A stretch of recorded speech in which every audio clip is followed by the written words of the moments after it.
Putang ina mo. Umapaw. Gago.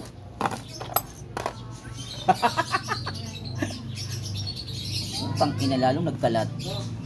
So for this video nga guys, so ito magpapalit tayo ng gear oil. Simula nung kinuha ko ito noong October last year 2024, hindi ko pa siya napapalitan ng gear oil. Tumakbo na siya ng 7K pataas.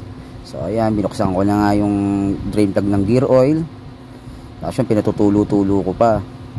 So mag-upload na uli ako ngayon ng mga videos dito sa page ko na Jackers Moto. Kasi ano na to, na biglang na-monetize ni FB. Yung followers ko pa lang 1K pa lang pataas. Oh, ito yung papalit natin. Shell Advance. Ito ano to, 60 pesos lang to. Itong gear oil na yan. Ito naman, ano to, 255. Pero may discount tayo siya Shell dahil may card. Kaya nakuha ko lang siya ng ng 230. Ayan, Shell Advance yan. Yan ang gamit natin. So ito naman, tinatanggal ko naman yung yung lagay ng gear oil. Ayan, diyan ko isasalin yung langis ng gear oil.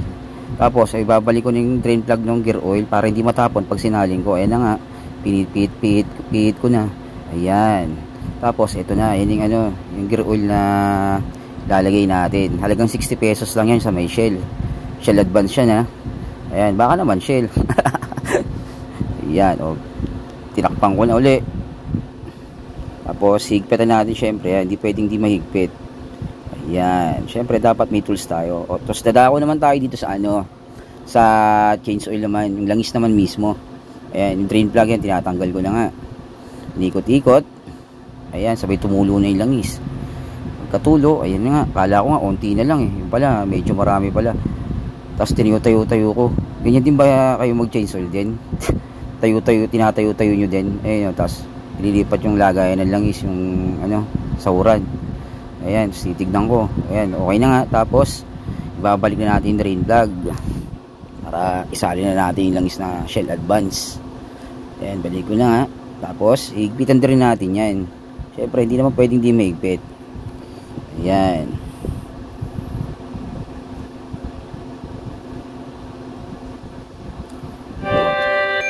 Dapat sakto lang paghihigpit. Ayan, ito na nga. Ito na yung gamit natin, Shell Advance, ang kulay dilaw.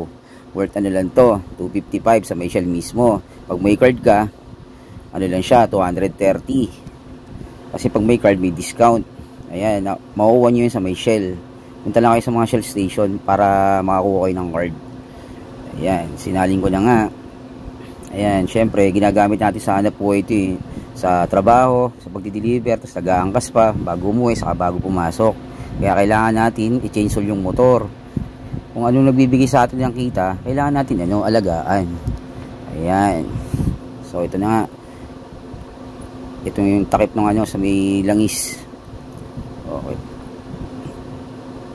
Pinasok ko na nga. Sabay pinihit. Tapos gagamitin natin ng ng pliers para long nose pala para higpitan. Ayan. Pagkatapos nyan, syempre maglilinis tayo ng kalat. Ito, isasali natin itong langis na to. Itong langis naman na to, hindi ko naman akalain na na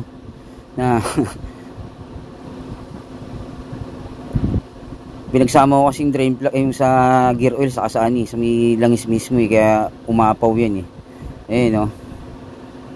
aapaw yan ayun na, putang ina, umapaw na nga. Puro kalokohan talaga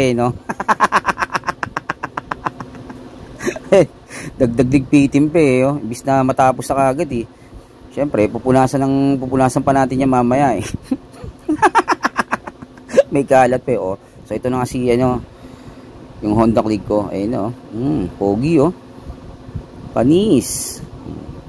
Tapos tetestingin natin yan, syempre di pwedeng hindi tetestingin yan. Ayan na, testing ko na. Okay, bye bye.